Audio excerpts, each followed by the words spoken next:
은혜와 평강이 넘치는 교회라는 제목으로 하나님 말씀을 나누겠습니다. 골로새 교회의 개척자는 바울이 아니라 에바브라라는 인물입니다.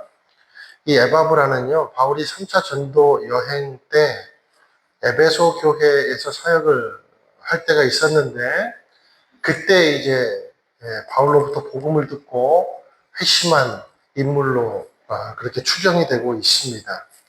에바브라의 고향이 골로새인데요. 이제 에바브라가 자기 고향이 골로새로 가서 복음을 전하게 됩니다. 그리고 아주 부자를 만나게 돼요. 빌레몬이라는 사람을 만나게 되고, 이 빌레몬이 자기의 집을 내어줍니다. 그래서 생긴 교회가 이제 골로새 교회입니다. 나중에 이제 우리 3절 이하에서 오늘 빌레몬에 대한 좀 얽힌 이야기를 좀 해봤으면 좋겠습니다. 자, 에바브라가 교회를 개척하고 빌레몬의 집에서 예배할 때도 여지없이 문제가 되었던 것이 있었는데, 그 문제는 바로 이단 문제였습니다. 그래서 에바브라는 로마에서 가택연금 중에 있는 바울을 찾아가 이 골로새 교회의 문제점에 대해서, 또 골로새 교회의 여러 가지 소식들을 알려주면서 기도도 부탁하고 상담도 하는 그런 일이 있었습니다. 그런데 어떤 연유에서인지 함께 갇힌 바가 되었습니다. 그래서 빌레몬서 1장 23절에 보면 에바브라가 바울과 함께 갇혔다, 뭐 이런 표현이 나옵니다. 그리고 이제 감옥에서 이 바울은 에바브라와의 나눔을 토대로 골로새 교회에 보내는 편지를 쓰게 되는 겁니다. 그게 이제 여러분이 읽으신 골로새서라는 편지입니다. 우리 1절, 2절 함께 읽습니다. 시작. 하나님의 뜻으로 그리스도 예수의 사도가 된 나 바울과 형제 디모데는 골로새에 있는 성도들, 곧 그리스도 안에 있는 신실한 형제들에게 편지를 씁니다. 우리 아버지 하나님께로부터 여러분에게 은혜와 평강이 있기를 빕니다. 자, 여기서 중요한 두 가지 축복의 키워드가 나옵니다. 그게 2절에 보면 은혜와 평강입니다. 은혜와 평강, 이 두 키워드를 주목해 주세요. 우리가 할 수 있는 축복의 인사 중에 가장 아름답고 귀한 인사가 뭐냐? 그리스도 안에서 은혜와 평강을 바라는 인사예요. 왜냐하면 여러분 생각해 보세요. 이 인사는 아무나 가능합니까? 오직 믿음 안에 있는 사람만 가능한 인사가 바로 은혜와 평강의 인사입니다. 그래서 재작년인가 우리 온누리 교회에 축복송이, 이 은혜와 평강을 담은 가사의 축복송이었어요. 제가 부끄러워서 부르지는 못하겠지만 그러면서 불러요. 또 평화 하나님의 평강이 당신의 삶에 넘쳐나기를. 아세요? 은혜, 하나님의 은혜가 당신의 삶에 가득하기를 축복합니다. 이런 노래 있어요. 이 은혜와 평강이 들어갔죠. 은혜와 평강의 인사가 얼마나 좋은 인사인지를 우리가 알 수가 있습니다. 여러분 보세요. 우리 개역개정으로 누가복음 1장 27절, 28절 한번 읽어보실게요. 시작. 다윗의 자손 요셉이라 하는 사람과 약혼한 처녀에게 이르니 그 처녀의 이름은 마리아라. 그에게 들어가 이르되 은혜를 받은 자여 평안할지어다. 주께서 너와 함께 하시도다 하니. 자, 마리아에게 또 천사가 인사를 하는데 어떻게 인사를 해요? 은혜와 평강을 인사해요. 은혜와 평강을 가지고. 그러니까 주님이 함께 하시는 우리가 당연히 받아야 될 축복이 뭔가? 은혜와 평강이라는 거예요. 임마누엘, 그러니까 하나님이 우리와 함께 하시면 우리에게 주시는 은혜가 있어요. 그게 뭐냐면 은혜와 평강이라는 것이에요. 사랑하는 여러분, 질문해 볼게요. 나는 주님을 의지하고 임마누엘의 하나님이 우리와 함께 하시는데 저와 여러분은 은혜와 평강이 있습니까? 할렐루야. 있는 줄로 믿습니다. 없으면 문제가 있는 거예요. 두 번째, 나는 주님을 믿고 의지하는데 임마누엘의 하나님이 우리와 거하시는데 우리가 다른 성도들에게 은혜와 평강으로 축복하고 있습니까? 축복하고 있어요? 축복해야 합니다. 여러분, 저와 여러분이 은혜와 평강을 서로에게 선포하고 축복할 수 있는 관계가 되기를 예수님의 이름으로 축원드립니다. 저와 여러분이 만나는 성도에게 은혜와 평강을 빌 때 지금 저와 여러분은 천사의 인사를 하고 있는 거예요. 천사의 인사. 천사가 마리아에게 전하는 인사. 천사는 여러분 하나님을 상징해요. 구약의 시대에는. 저와 여러분이 은혜와 평강을 바라며 그러니까 학생들을 만나든 다음 세대를 만나든 가정에서 누군가와 이야기를 하든 병든 아버지를 만나든 늙으신 어머니를 만나든 손자 손녀를 만나든 너에게 은혜와 평강이 있기를 빈다. 사랑하는 어머니, 사랑하는 아버지, 은혜와 평강의 하나님이 우리와 함께 하십니다. 라고 인사할 때 여러분은 천사가 됩니다. 천사가. 이것을 기억하게 되시기를 축원을 드립니다. 이제 3절, 4절 또 읽겠습니다. 시작. 우리가 여러분을 위해 기도할 때마다 우리 주 예수 그리스도의 하나님 아버지께 감사를 드립니다. 이는 그리스도 예수 안에 있는 여러분의 믿음과 모든 성도를 향한 여러분의 사랑을 우리가 들었기 때문입니다. 그러면서 5절에 믿음과 사랑이 또 반복되고 있어요. 여러분 성경책 갖고 있다면 여기 믿음 그리고 사랑에다가 다 동그라미 쳐보세요. 4절에 있는 믿음 그리고 사랑 그리고 5절에 있는 믿음 그리고 사랑. 자, 바울은 골로새 교회를 개척한 사실이 일단은 없어요. 그죠? 말씀드렸다시피 골로새 교회는 바울이 개척한 교회가 아닙니다. 그리고 그 성도들과 함께 어떤 깊이 있는 교제를 한 것도 아니에요. 그런데 바울의 기도 제목 위에 뭐가 있었습니까? 바울의 기도 제목 안에 골로새 교인들을 향한 마음이 있었다는 거예요. 사랑하는 여러분, 기도는 영으로 만납니다. 기도는 육으로 만나는 게 아니라 기도는 영으로 만난다는 사실을 믿으시기를 바랍니다. 그러므로요, 우리는요, 모든 사람을 위해 기도할 수 있어요. 모든 이들을 위해 기도할 수 있어요. 무엇보다도 바울이 무엇에 감사하고 있는가? 믿음과 사랑에 감사하고 있다는 겁니다. 왜 바울이 입이 마르도록 골로새 교회를 칭찬을 했을까? 여기서 이제 한 가지 예가 드러나요. 그 사람이 빌레몬이에요. 빌레몬서와 골로새서는 거의 같이 쓰였습니다.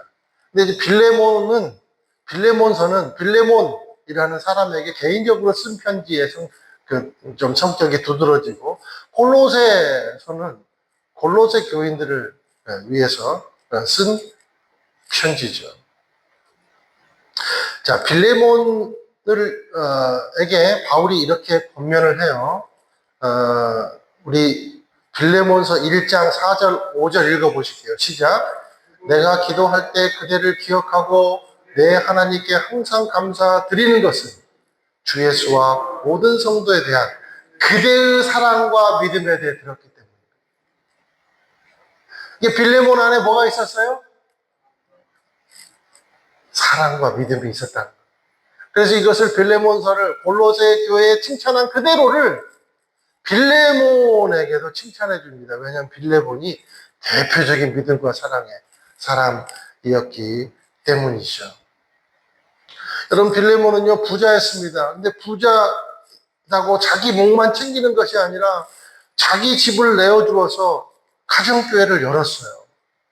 그 사람이 빌레몬이에요. 그런데 이때 빌레몬의 집에 누가 있었냐면 오네시모라는 노예가 있었습니다. 노예. 제가 오래전에 말씀드렸죠. 로마의 50%가 노예예요. 노예.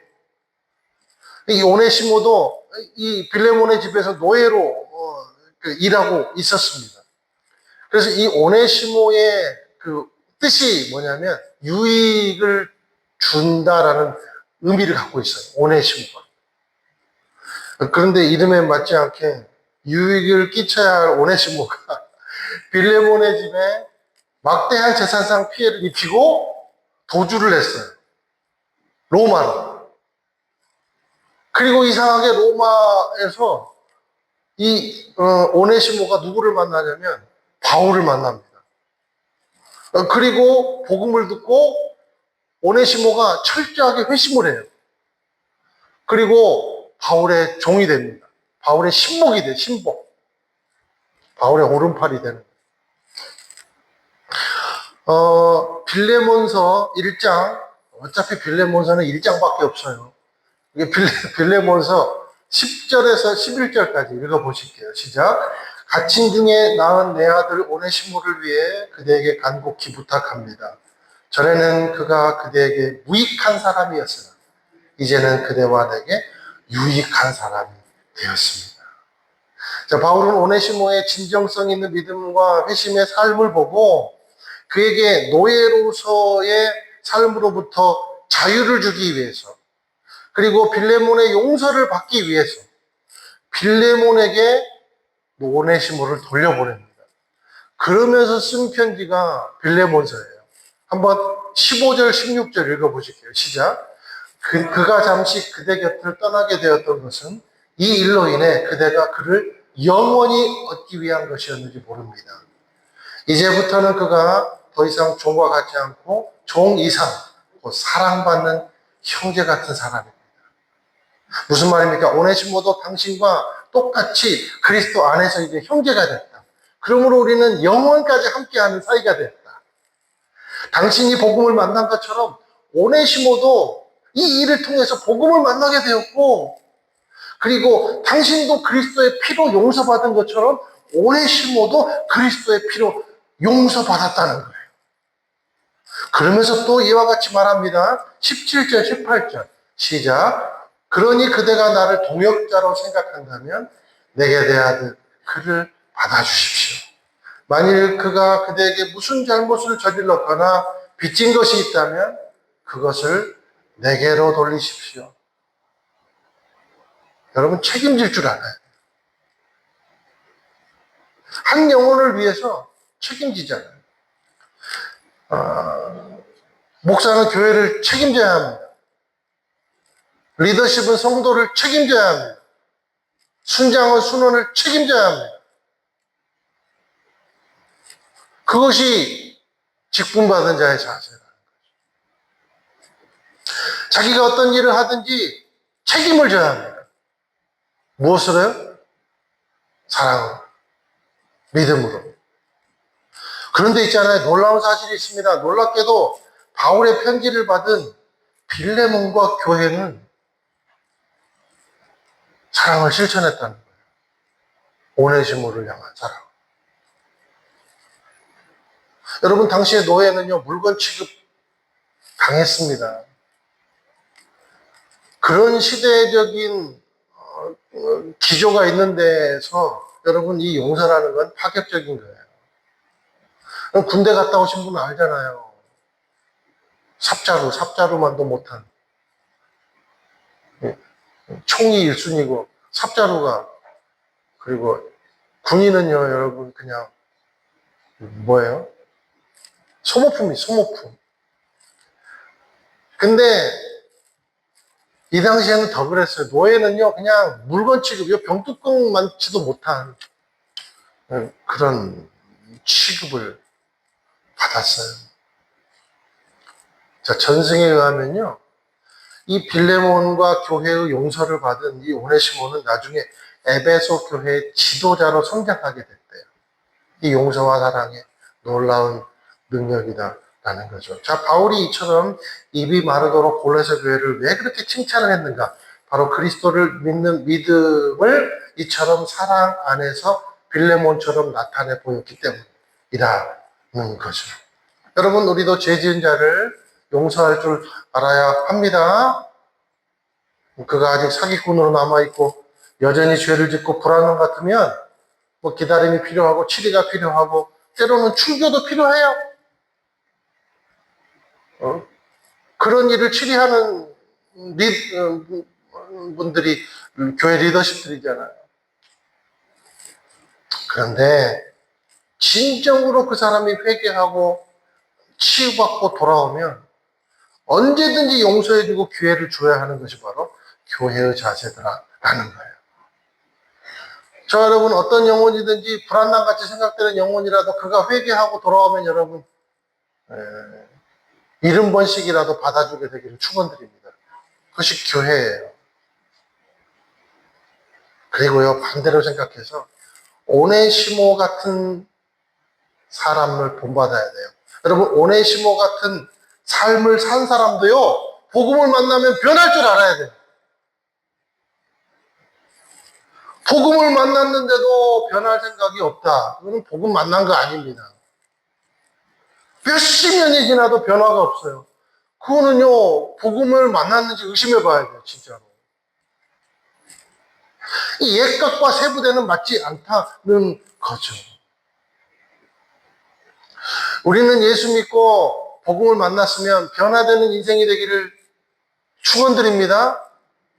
그리고요, 변화를 바라고 용서를 빌고, 그리고 진정으로 복음 안에서 정말 변화받은 사람을 여러분 용서하게 되는, 사랑하게 되는 놀라운 능력이 바로 우리 교회 능력이 되기를 예수님의 이름으로 축원드립니다. 자, 이 빌레몬과 오네시모 같은 이야기가요, 한국 교회도 있었어요. 오늘은 좀 그 얘기를 좀 해보려고 그래요. 이 이야기니까 여러분 뭐 들으시면 재밌을 거예요. 제가 아주 오래전에 이제 말씀 묵상할 때마다 생각나는 게 그 금산에 가면 기역자 교회라고 아세요? 기역자 교회? 금산 그 근처에서 사신 분. 기역자 교회라고 있어요. 제가 이제 거기를 실제로 가봤어요. 순례. 거기는 지금도 이제 순례지 중에 하나입니다. 기독교 순례지 중에 하나예요. 한번 가봤으면 좋겠어요, 나중에. 그런데 진짜 기역자가 생겼어요, 기역자. 마당 안에 들어가 보면 교회가 있는데, 교회당이 있는데, 기역자로 이렇게 생겨가지고, 그래서 책도 팔고 설명도 해주고, 막 해설사가 있고 그래요. 그래서 저도 이제 해설을 듣고 너무 감동받아가지고 책을 사가지고 오늘 그 책을 좀 정리를 한 내용이에요. 이 설교의 내용이. 지금부터 말할 내용이. 근데 이 기역자가 왜 기역자냐면 남녀 7세 부동석 실천한다고. 보면 재질까봐. 그 정도로 보수적이. 그래서 남자는 여기, 여자는 여기, 그리고 목사가 여기. 그래가지고 서로 못 봐요. 커튼이 쳐져갖고. 목사만 오직 보고 말씀 들을 수 있는 교회. 지금도 그 교회가 있어요. 재밌죠? 나만 지금 신났는가? 여기에서 이자익 목사라는 사람이 성장을 하게 되는 이야기인데,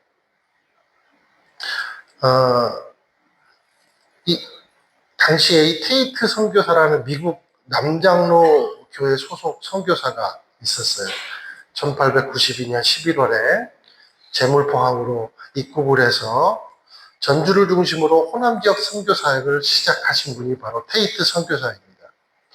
그런데 이제 이자익이라는 사람은 경남 남해에서 태어났어요. 그가 6살 때부터 부모님이 돌아가셔가지고 친척 집에 맡겨지는데 어느 날 산에 올라갔다가 커다란 육지를 보고 내가 남해를 떠나야 되겠다, 그런 생각을 하게 됩니다. 그래서 육지로 오가는 뱃사공에게 부탁을 해가지고 무작정 남해도를 빠져나와서 거지골로 살다가 전주를 거쳐서 김제로 가는 중에 금산면이라는 곳에 이르게 돼요. 그리고 이제 큰 집을 그가 발견하고 이 사람이 대문을 두드려서 그 집에 머슴으로 들어가게 됩니다. 머슴으로, 이자익. 그런데 그 집 주인 조덕삼이라는 사람이 있었는데, 조덕삼은 비단 장사를 하고 인삼도, 금산 인삼이 또 유명하잖아요. 인삼도, 그리고 마방, 이런 거를 하면서 아주 금산면 금화리 용화마을의 체력가로 알려진 그런 사람의 집에 그가 마부로 들어가게 됩니다. 한마디로 종으로 들어가게 됩니다. 노예로, 종으로 들어가게 됩니다. 그래서 그 집에서 숙식을 하고 마부와 일꾼으로 지내던 중에 순회 선교사 테이트 선교사를 만나게 돼요. 이 테이트 선교사가 이 주인인 조덕삼을 먼저 전도를 하고, 그리고 이제 이후에 이자에게 전도가 된 겁니다. 그리고 이제 금산 지역이 테이트 선교사의 선교 활동으로 인해서 점점 더 믿는 자가 늘어나게 되니까 조덕삼, 당시 성도죠. 이 조덕삼 부자는 빌레몬처럼 자신의 집을 내어주고 예배 장소로 사용하게 합니다. 그리고 나중에는 과수원이 하나 있었는데 한 건물을 마련해 가지고 예배 처소로 자기 집 이제 과수원을 내어줍니다. 그리고 1905년 이 예배당에서 3명의 학습 세례를 받아요. 누구냐면 조덕삼, 이자익, 당시에 26살 이자익, 그리고 박화성, 이렇게 3명이 세례 학습을 받습니다. 그러면서 교회는 점점 더 커지게 돼요. 그래서 금산교회로 이름을 바꿔요. 그리고 이듬해 1906년 5월에 조덕삼, 이자익, 박화서, 이 3사람이 나란히 세례를 받습니다. 그리고 같은 해 1906년 6월 이 금산교회에서 이자익은 조덕삼, 박화서와 함께 집사로 임명이 돼요. 집사로. 그리고 그 다음 연도인 1907년 9월 17일부터 3일 동안 이 평양 장대형 교회 아시죠? 장대형 교회에서 마포 삼열 우리 선교사님, 자기가 한국을 너무 사랑해서 원래 이름이 마펫인데 마포 삼열로 한국 이름이랑 비슷하게 바꿔가지고 자기를 마포 삼열로 개명을 했어요. 그래서 마포 삼열로 불리게 된 아주 유명한 선교사님이 총회장이 돼서 그 주제로 이제 노회가 열리게 되는데, 이 전라 노회에 금산교회 장로 2명을 피택해달라는 청원을 받게 돼요. 그래서 장로가 선출되게 됩니다. 근데 놀라운 일이 벌어져요. 어떤 일이 벌어지냐면 이 금산교회 모든 성도들은 다 이 부자인 이 조덕삼이 장로가 될 줄 알았거든요. 그런데 놀랍게도 조덕삼 밑에서 마부를 하던 종노릇을 하던 이자익이 장로로 피택이 되는 거예요. 그리고 조덕삼은 떨어졌어요. 얼마나 상심이 크겠어요. 저는요, 장로에 선출됐다가 심사에 떨어져가지고 낙향한 사람들 많이 봤습니다. 막 저한테도 와서 하소연하고 그러신 분도 있었어요.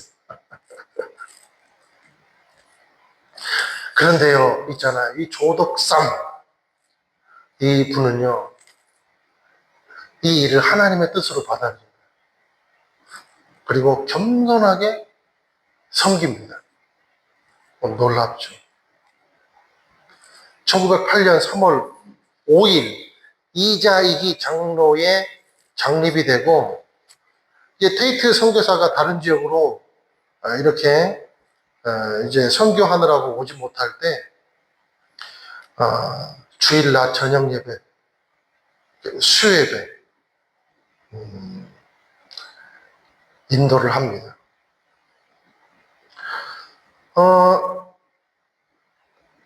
또 계속해서 이제 교인이 늘어나게 돼요. 금산교회. 그래서 조덕삼은요, 묵묵히 또 자기 과수원을 또 내놓습니다. 교회에다 기증을 해요.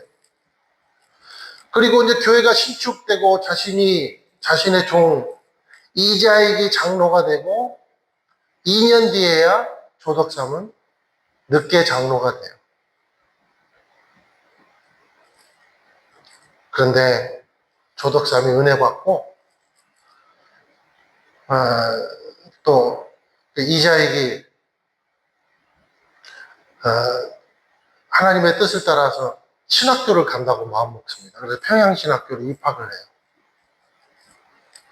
이때 조덕삼은 자신의 종인 이자익 장로를 위해서, 이 신학생을 위해서 학비를 다 내줍니다. 그리고 이자익의 가족의 생활비까지 다 보태줬어요. 그리고 방학 때 교회로 오는 날이면 적극적으로 함께 순종하고 사역에 동참했습니다. 조덕삼 장로의 후원으로 이자익은 무사히 졸업을 하게 되었고, 5년 뒤에 1915년 8월 25일 이자익은 장로교회에서 목사 안수를 받습니다. 목사 안수 후에 이자익은 모교회인 금산교회, 그리고 원평교회라는 곳에서 목사로 활동합니다. 그리고 이후에 전북노회장, 그리고 장로회 총회장을 역임하고 활발한 활동을 하다가 1958년 10월 7일에 이자익은 소천을 합니다. 이게 누가 만들어낸 인물입니까? 물론 하나님이 하셨죠. 누구 때문에 이런 일이 가능했겠습니까? 한 사람의 믿음과 사랑이 자기 밑에서 일하는 천민 노예를 하나님의 종으로 만든 거예요. 그 사람이 조덕삼이에요. 천민과 양반의 구분이 철저한 제도 아래서 이 일은 예수님을 만났기 때문에 가능한 겁니다. 복음을 만났기 때문에 가능한 거예요. 사랑하는 여러분, 완전한 교회는 이 땅에 없어요. 그러나 건강한 교회는 존재합니다. 나는 우리 교회가 이런 건강한 교회가 되기를 주님의 이름으로 소망합니다. 근데 건강한 교회 조건이 뭔가? 믿음과 사랑이라는 거예요. 우리 5절 한번 읽어보실게요. 시작. 여러분의 믿음과 사랑은 여러분을 위해 하늘에 쌓아둔 소망에서 비롯된 것입니다. 이 소망은 진리의 말씀, 그 복음 안에서 여러분이 이미 들은 것입니다. 자, 어떻게 이런 일이 가능했는가? 하늘에 쌓아둔 소망.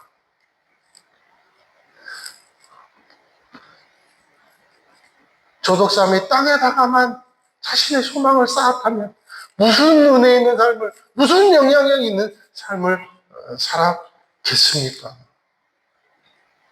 하늘에 쌓아둔 소망이 있는 거죠. 마치 빌레몬처럼. 이 땅에 쌓아온 욕심이 헛된 것임을 발견하고 진짜 소망이 무엇인지를 발견해 주는 것이 뭔가? 복음이라는 거예요. 복음. 건강한 교회의 요건은 그러므로 말씀이 중심이 되고 복음이 중심이 되고 그 복음 안에서 십자가 안에서 그 말씀 안에서 믿음과 사랑의 원리들을 하나씩 하나씩 적용해 나가는 교회가 건강한 교회인 줄로 믿습니다. 우리 교회가 그런 교회가 된 줄로 믿습니다. 앞으로도 계속돼야 된 줄로 믿습니다. 복음은 어떻게 교회를 이렇게 변화시키는가? 복음은 어떻게 이렇게 한 사람을 변화시키는가? 6절 읽어보실게요. 시작. 이 복음이 여러분에게 전해져 여러분이 듣고 진리 안에서 하나님의 은혜를 깨닫게 된 날부터 여러분 가운데서와 같이 온 세상에서도 열매를 맺으며 점점 자라나고 있습니다. 여기도 밑줄 보세요. 열매를 맺으며 점점 자라나고 있습니다. 이게 복음의 기능이라는 거예요. 복음은요, 우리를 자라게 합니다. 한번 저를 따라서 한번 해보세요. 복음은 우리를 자라게 합니다. 할렐루야. 에베소서 4장 13절 시작. 우리가 다 하나님의 아들을 믿는 것과 아는 일에 하나가 되어 온전한 사람을 이루어 그리스도의 장성한 분량에 충만한 데까지 이른다 자란다. 복음은 우리 안에 뿌려진 씨앗과 같아요. 여러분 씨앗은요 생명력이 있습니다. 그렇죠? 자라나는 거예요. 씨앗은 무조건 성장해야 됩니다. 무조건 커지는 겁니다. 그게 씨앗이에요. 그 씨앗의 성장은 어디까지 갑니까? 그리스도의 장성한 분량에까지 간다라는 거예요. 여러분, 우리가 복음을 만났다는 뜻이 뭡니까? 하늘의 소망을 품었다는 뜻이 뭡니까? 우리가 나는 복음을 만났습니다. 나는 예수님을 믿었습니다. 라는 뜻이 뭡니까? 그것은요, 그리스도를 믿는 뿐만 아니라, 믿을 뿐만 아니라, 안다. 안다. 안다가 무슨 말이에요? 닮다. 나는 예수를 압니다라고 말하면 나는 예수를 닮습니다라고 말해요. 거기까지 가는 거예요. 그러니까 우리는 아직 부족하고 연약하지만 예수 그리스도를 우리가 들었고 그리고 예수 그리스도를 아는 것, 그러니까 닮는 것에 힘을 쓴다는 의미가 바로 복음을 만났다는 의미예요. 바로 빌레몬이나 조덕삼의 삶처럼. 자, 두 번째 복음은요, 반드시 열매를 맺게 합니다. 저를 따라 한번 해보실까요? 복음은 열매를 맺게 합니다. 할렐루야. 복음을 만나면 열매를 맺습니다. 복음을 만나면 구별됩니다. 분리되는 게 아니에요. 여러분의 성도의 뜻이 뭡니까?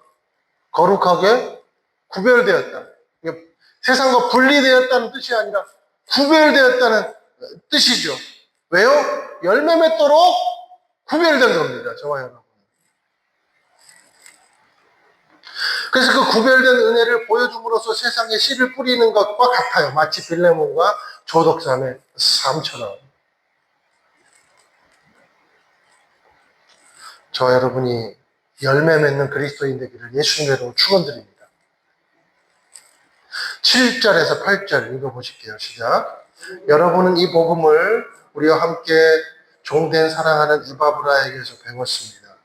그는 여러분을 위한 그리스도의 신실한 일꾼이요 성령 안에서 행하는 여러분의 사랑을 우리에게 알려준 사람입니다.